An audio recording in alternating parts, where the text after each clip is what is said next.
Congratulations on Now You See Me, Now You Don't. We had so much fun watching it over the weekend. And one of the things that I really was something that worried me was, we have this beloved cast that we've already been through two adventures with, and now we were going to add a couple of new players. But I thought guys did a fantastic job at meshing them together. How did you find a balance in, introducing these three new characters and then also having time for the legacy characters that we all love? It was a challenge to try and meet the bar that had been set so high by the previous films because this cast is one of the most charismatic and truly magical casts that I had been familiar with. But I'm a fan of these movies. I wasn't participant. Bobby is the reason that these movies exist. So I got to approach these movies as a fan, and I thought to myself, what are the traits that each of these actors possess? And I think they're each singular. There's no one else in the world like Woody Harrelson. There's no one else like Jesse Eisenberg. So in thinking about these new characters, I wanted to find actors that also had that completely unique quality that distinguishes them. Also, in order to be a magician, I think you have to have a certain native intelligence. Jesse just seems smart. That's a quality that great magicians also possess. And so there, in looking at this cast, I was looking for people who felt like they might actually be real magicians and that they weren't just actors playing those roles. Yeah, I mean, it's a good question because the one of the things I'm actually really proud of in how this franchise came about. And by the way, when you make any movie, you never think any movie's going to work, let alone that we'd be sitting here 15 years later making a third. So when I say franchise, that's a luxury I get to say now. So, but when I was trying to figure out a way to get the first movie made, I'm a big believer in sort of not doing that kind of casting of whoever just the hot actor of the moment is. That's a trap. And for me, what I kept saying to the studio was, what is the most interesting cast we can find? Forgetting about the biggest stars, who's the most interesting? And you go, everybody loves Woody Harrelson. Everybody loves Jesse. Everybody loves Morgan Freeman. Everybody loves Michael Caine. Everybody loves Mark Ruffalo. Everybody loves Isla Fisher, Dave Franco, everybody. And then you look at the poster and you say, wait a minute, they're all in one movie. And wait a minute, here's this idea that I've never heard of, which is magicians pulling off heists, but for altruistic purposes. So it was the combination of that I think really was the thing that distinguished the movie for the audience. So certainly, as Ruben was saying, we knew we needed to match that. You can't have a movie that's based on a new team holding their own with the old team if the new team can't hold their own. And I think in addition to the intelligence, all of these actors, Dom, Ariana, and Justice, are fearless. And even though they've only been doing this for a while, they have they've got attitude in a great way, and they've got swag in a great way, and they are forces of nature in all their own respective ways. They were in awe of the original cast, but they were not afraid of them. And so they went right at them from day one and had no problem. I mean, Dom Sessa had no problem throwing barbs with Jesse. And that, by the way, that's a high contact sport. Right. And keeping up with Jesse and Ariana, keeping up with Isla and all of that. And they were just every day were like, not in a joyful way, but in a way that was like, we belong here. Mm-hmm. And I think that comes across. And I think the other thing, which I love that you picked up on, is that I think there's a thing that happens that the audience brings into any movie, their relationship with the actors. And if they feel like the actors are having fun making the movie, not just that their characters are having fun, but the actors are having fun, it gives the audience extra special permission to like the movie and makes the audience feel, not only am I enjoying this movie, I wish I was in this movie. I actually wish, I never wanted to be an actor, but now I do, because it looks like they're having the time of their lives. And so I think that's part of it and part of why and what comes across. So I'm so thrilled to hear you picked up on that. Yeah, there's no one else I'd rather be doing heists with than Woody Harrelson. I mean, he for personally is my favorite character of the film. Just I don't know, he just brings his aura and charisma to it. I loved all of them, which was great. And now continuing really talking about the audiences. How do you keep audiences engaged and guessing after two movies? Because in a sense, we kind of have an idea already, kind of the journey we're taking, but we don't know the stops along the way.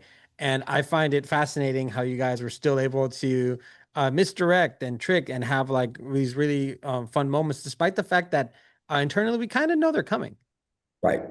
We were lucky to work with these incredible consultants from the Magic Castle, which is a society of magicians in LA. And we had truly some of the world's greatest magicians advising us. And that came down to story as well as the tricks in the film.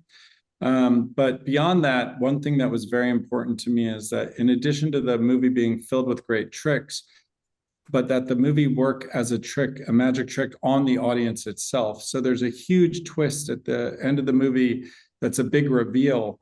And it was really important to me that that work in the same way that a trick works on an audience, and so that people don't see it coming and they're amazed when it's performed. And I'm really proud of the fact that in our first screening of the film, when the trick's revealed, there was like an audible gasp from the audience. And it gave me that sense of maybe what a magician feels when he's performing a trick on an unsuspecting audience. And I just was, really proud of that moment. And I think the other thing, and this is credit to the writers that worked on the movie, and is that the other part of having the audience be leaning into the mystery is that the twist also, without giving it away, is also emotional. There's an emotional component. It's coming from character. And so if you have a twist in a movie, any kind of movie, that's only based on the puzzle itself, it can work, but it doesn't quite land. And what really lands and really makes it a cathartic experience, as opposed to just something you're observing and enjoying, is if it's coming out of character. And so that's the other thing that I'm so proud of, and the audible gasp that Ruben is talking about, and it is thrilling, and I get goosebumps every time I see it, and I hear an audience say it. It reminds me of why I do this, because I wanted to recreate for other people what movies created for me, but it lands because it's emotional, and it lands because it's coming out of character. And so that's how movies imprint on you forever. It's not just the plot. If it's just the plot, it's great, it's diverting, but by the time you get home, you forgot about it. If it connects on an emotional level, it becomes a part of you, and then you never forget it. And I think that was something, when you talk about how to keep the movie alive and how to keep this franchise, now that it is a franchise, going, that was a huge part of it. And I think that's what sustains it, because now the audience loves the characters. I think when you sell it, you're selling the setup. It's Ocean's 11 with magicians. Okay, great. I know what that is. That sounds cool. But now it's like you came for the heist, and now you're staying for the characters. And I think that's what we've achieved. And I think that's why we're going to be able to keep making them. Yeah, I'm super excited for whatever you guys do going forward. That's all I'll say about it, because I appreciate it, Manny. And so it's interesting because at the screening I was at, I always love, like, besides watching the film, I enjoy listening to the audience. I enjoy the ahs, the gasps, and we did have a lot of those moments throughout the film, which told me everybody was engaged and having fun. And I think that's really what this franchise is really, really fun and engaging in a magician sort of Ocean's way that you talked about. I did want to ask you guys before I got to let you guys go. It seems like while the entire cast is 100% important, I love every one of them, from the existing to the new characters with Justice, Dominic, and Ariana. It feels like Jesse really might be the anchor point, the one that really holds it all together. Both of you have worked with him on several films now. Tell me what makes Jesse so special. I know we talked briefly about it a little bit earlier.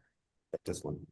This was my fourth movie with Jesse Eisenberg, and he's just, when you talk about smart, I mean, that guy he's brilliant, truly. I mean, it's been so fun to watch him evolve from, when I first cast him in Zombieland, he had been in a couple independent films, and then soon thereafter he got nominated for Academy Award for The Social Network.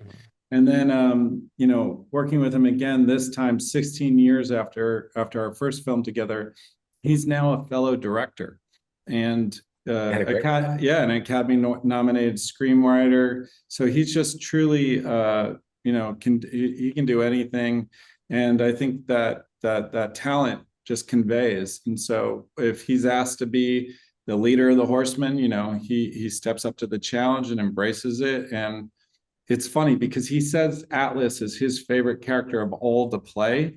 And I think that's perhaps because it's the most unlike himself. Yes. Jesse as a real person is somewhat neurotic and filled with anxiety, but Atlas is just so confident and captivating, charismatic.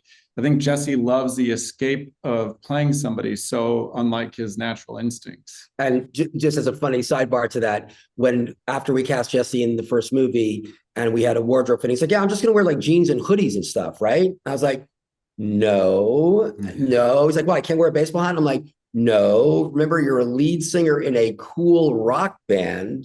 Okay. And he's like, what are you saying? And so then we put him in these fantastic clothes, and he loves wearing the clothes.